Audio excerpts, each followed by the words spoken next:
Recorded Books presents The Good Life, Part 3, A New Generation, by Dorian Sykes, narrated by Manny Reid. Prologue. The sign above the one-way-in slate-gray building read, Fat Mark's Barbershop. The inside was packed to standing room only, with regulars all hoping to get their fresh blend by one of the four master barbers. It was a Saturday morning, so SportsCenter played vaguely on the plasma TV mounted high above the seating area, but street politics, wisecracks, and talk about the night before made up the vibe. The only windows to the shop were blocked windows, so there was no seeing outside or inside. A lone camera faced the entrance, so the barbers could see anyone approaching on the shop's monitor. Everyone had to be buzzed in, but there were the times people would catch the door opening as others headed out, and that was the case on this early Saturday morning.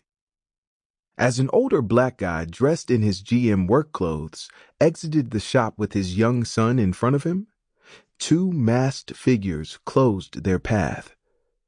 The man's eyes shone with fear as he instinctively put his arm over his son's chest, drawing him close.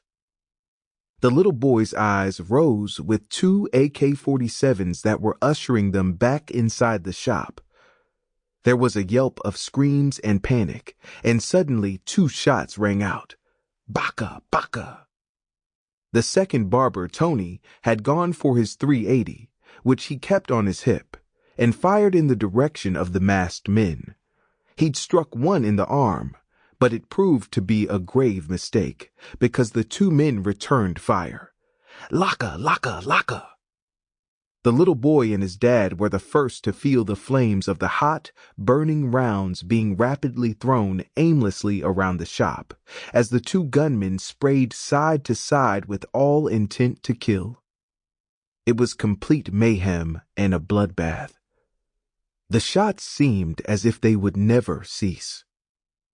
The 200 rounds between the two drums were enough to kill everyone inside, along with anyone else who may have wanted to join them.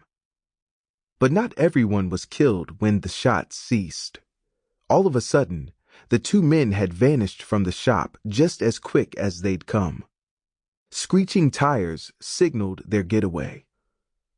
The shop reeked of gunpowder and the smell of blood as a cloud of smog hung over a slew of bodies lying around the floor. When the smoke cleared, a total of 7 people had lost their lives, including the young boy, who looked to be around 8 years old, and his father, who lay soaked in blood with his arm wrapped over his son. Tony had been killed. His brain dripped from his barber mirror behind him. The two customers getting their hair cut were slaughtered in their chairs, one of them being 7 Mile Slim. His silk designer shirt was torn open by the wrath of the gunfire.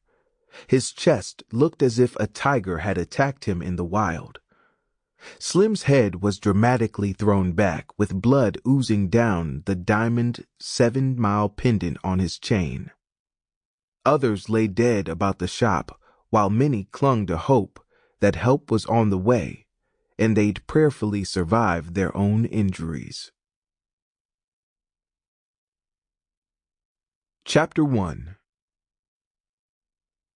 The massacre up at Fat Mark's didn't even make the news.